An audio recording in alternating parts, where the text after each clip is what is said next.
বেশ কিছু প্রাচীন নিদর্শন রয়েছে বাংলাদেশের উত্তরের জেলা ঠাকুরগাঁওয়ে, যার মধ্যে অন্যতম প্রাচীন নিদর্শন হল ঐতিহ্যবাহী দৃষ্টিনন্দন জামালপুর মসজিদ। মসজিদটি আপন মহিমায় কালের সাক্ষী হয়ে দাঁড়িয়ে আছে ২০০ বছরেরও বেশি সময় ধরে। এরকম কোনো মসজিদ কোনো জায়গায় আমরা দেখিনি, তো এটা দেখার জন্য আমরা অনেক দূর থেকে আসলাম।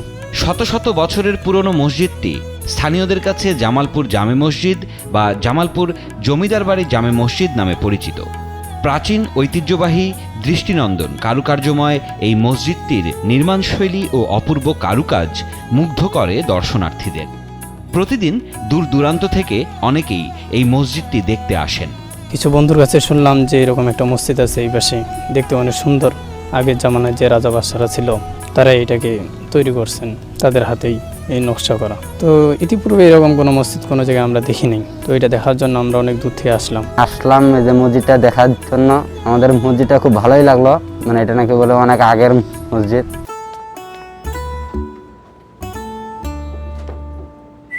এই ঈদে জুয়েলারি ক্লোদিং এ বিকাশ পেমেন্টে ডিসকাউন্ট। ঠাকুরগাঁও শহর থেকে 15 কিলোমিটার দূরে জামালপুর জমিদার বাড়ি জামে মসজিদ অবস্থিত। মসজিদের ওপরে বড় বড় 3টি গম্বুজের ওপরের অংশে কাঁচ ও পাথরের কারুকাজ। প্রায় 35 ফুট উচ্চতার 28টি মিনারে রয়েছে বাহারি নকশার কাজ, যা বহন করছে প্রাচীন ঐতিহ্য।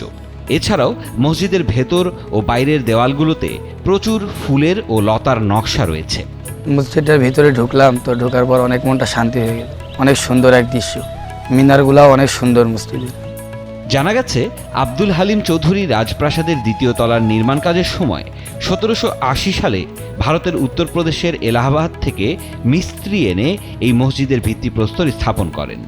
আব্দুল হালিম চৌধুরীর মৃত্যুর পর নুনু মোহাম্মদ চৌধুরী 1801 সালে মসজিদটির নির্মাণ কাজ শেষ করেন।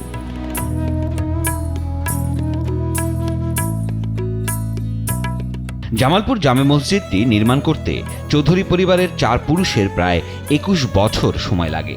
ভারতের উত্তরপ্রদেশের হংসরাজ এবং তার পুত্র রামহিত মসজিদটির মূল কারিগর হলেও দ্বারভাঙা এলাকার কারিগরেরাও নির্মাণ কাজে অংশ নিয়েছিলেন। মসজিদের নির্মাণ কাজ ব্যয়বহুল থাকায় জমিদার বাড়ির নির্মাণ কাজ শেষ হওয়ার আগেই মসজিদের নির্মাণ কাজ শেষ হয়েছিল।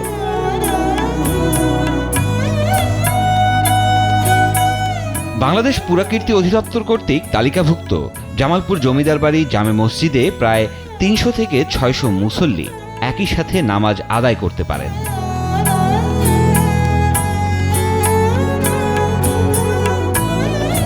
স্থানীয় বাসিন্দাদের মতে সংস্কারের উদ্যোগ নিলে দীর্ঘ সময় মসজিদটির সৌন্দর্য টিকিয়ে রাখা সম্ভব।